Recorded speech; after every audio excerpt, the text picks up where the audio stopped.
Hi everyone, in this video you are going to see me test out the new TEC rear shocks, the new TEC front springs. Obviously I've made a few other changes to the bike.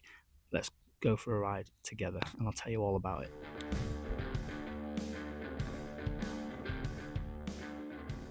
Hello everyone, welcome back to the channel.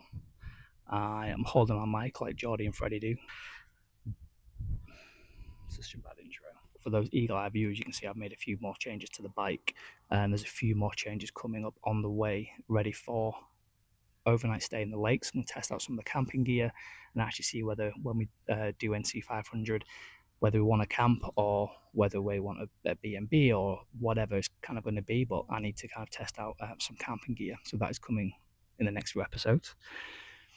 First and foremost, tyres. So the tyres actually been booked into the shop, and that's in the next few days. I'm going to swap out the knobblers for some Pirellis, and I can't remember the name, but what I'll do is I'll put the name up here somewhere.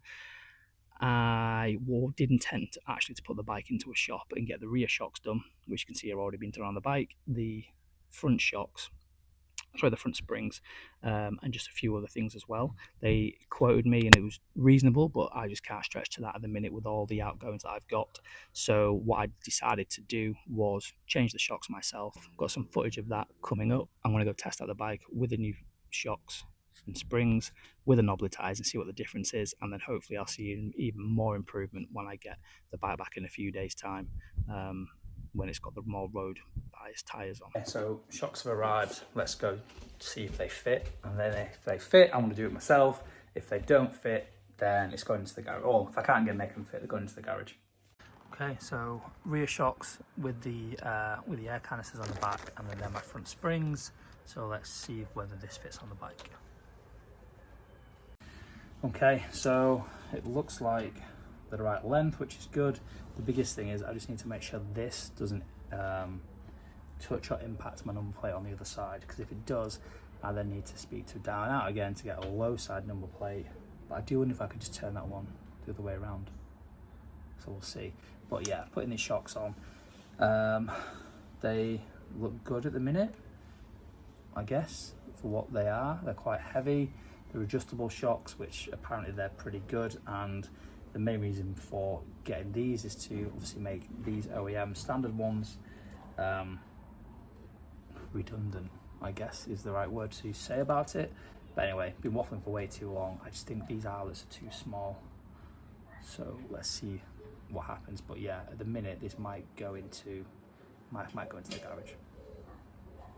Okay, so this is the number plate in question, and I do think that if I put these on, I should be all right, you know. I don't think it's gonna touch, but I guess time will tell. Let's have a little look and see.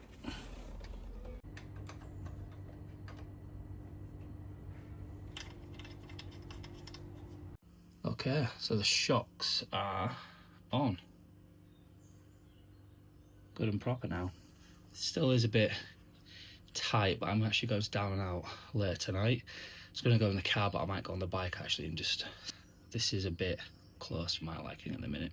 Okay, so everything's a bit of a mess. The pannier rail is on, so I've not attached the bottom of it yet because I can't even get this light through this bracket, which means that's how it would actually look, which I just don't know.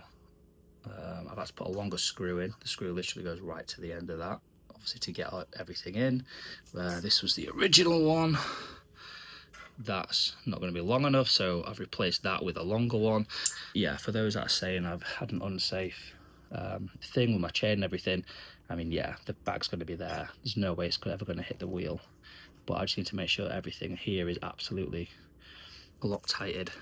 Those that were watching the past few videos, this thing, I mean, it's locked at the minute because I've tightened it. Foot peg just kept on spinning, so what I did was got some of this stuff, and I'm going to put that on there.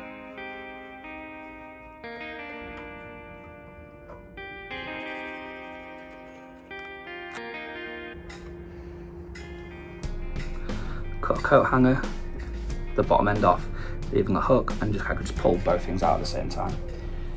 Oh, this is pretty easy going.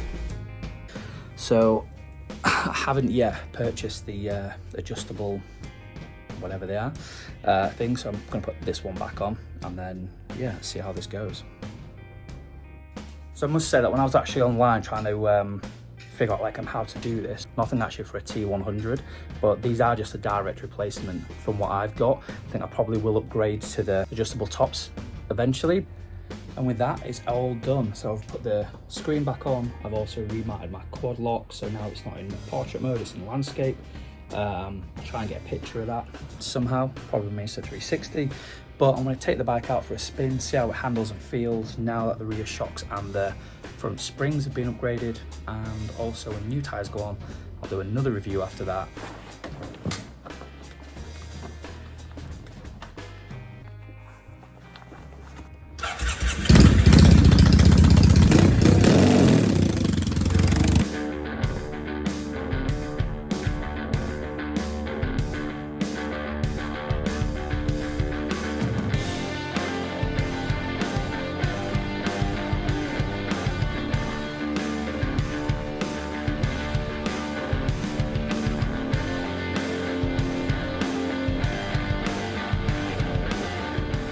Right, so just got back after that ride and I am absolutely baking, so I'm going to get changed and then do a review.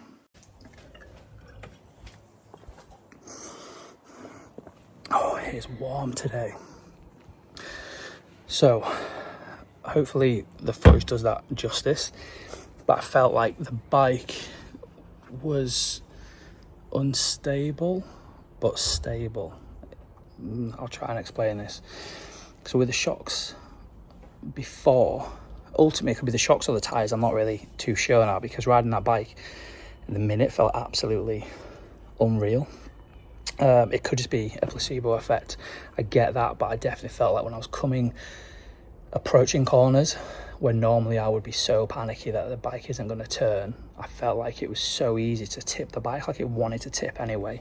So actually my only real worry was going to the corner too fast. So once I kind of got used to that, and hopefully the footage does that, my hands look really weird. Hopefully that footage shows you that. But at the minute, the knobbly tyres aren't an issue.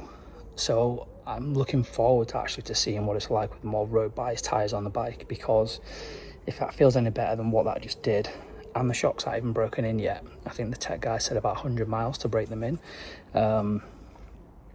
To be honest, the comfort wise, I can't really tell the difference at the minute in terms of soaking up all the bumps and all that kind of stuff. But like, it just tipped a lot easier, which meant I can actually go into corners slightly quicker, so I wasn't over slowing, and then coming out of corners has never really been an issue for me. So I'm really big headed. I mean, in terms of once the bike's straight, then I've got no issues going in a straight line. It was always the approach in the corner, tipping it, that was my worry, but I'm pretty pleased with the work I've done, to be honest. Again, bigging myself up. I think it's nice just to have a video actually where nothing's gone wrong. Rear shocks and the front shocks, definitely done something, either mentally in my head, tipping the bike more. I say tipping the bike, it felt like I was tipping the bike easier. And that's what I meant by the unstableness. And before, when I was approaching a corner, I just felt like I really had to counter steer it, like really push, and there's only a certain point that my brain and my arms would let me push for the fear of the bike and then just go over. But with these new shocks, it feels like it does that already. Again, it could all be in my head, could be a placebo effect, but other than that, like, what was it for the rear shocks and the front? Less than 200 quid, just over 200 quid. And even if it just gives me the mental confidence to ride the bike better, that was money well spent. What were we all saying about the old seat back on? I don't know if I prefer it or not. Comfort wise, pretty much the same. I think people say a lot about the slimline down our seat, but it actually is really well made. But saying that, I've been on the bike for 20 minutes, not for the few hours ride that I was on it before, so we'll see what happens along the lines of that. So hopefully Joe at the works can help me with this one, but it is super hot today, and yeah, the bike is obviously hot. No issues of oil lights, no issues of anything else, but I just don't want to lean the bike while everything's still hot, so I'm still trying to keep the bike as level as physically possible. Whether that's right or wrong, I don't know, whether anyone can help me out with that, but As you can see as well, I've got good clearance, and there's a little bit of rub in there actually, so I need to maybe bend this a little bit more. So actually I'm going to do that now before I forget, but I have got clearance there, just clearly not enough. Okay, so what have I changed? I've put the screen back on because I just can't ride without it now, same as my earplugs. I have a sprocket cover, the original's going back on because I just don't like the look of that one. We can see here that the down and out chain guards actually snap. You can see here, this is the biggest change. So my rear pannier rail's on, just a bit of a mock-up to see whether everything fits, and it does. The reason why I have no indicator there at the minute is because the indicator's actually been moved underneath the seat, and you can see it is bright enough. But my issue with this is on the left-hand side of the bike, that indicator's still there because I can't move it for two reasons. One, if I move it underneath the seat, you can't see it because of the number plate, and two, all the wires are actually connected through. So without snipping the wires and things and undoing down and out's work in terms of electrics, there's nothing I can do. The only other thing I had was to move the number plate. So I spoke to Chris and did say I can actually bend this and move it. So I'm going to get on with that today just to give this a bit more clearance. There's like a few millimeters, if that. My idea is to move this and put it on the bottom. However, I can't do that. So if I cut these wires and then have to move the wire all the way around the bike and then somehow mount it here and have the wires running up. So I'm not really too sure I'll be able to do that. So I'm going to have to leave this one where it is. So bending at the minute is the only option, and then it's all down to indicators.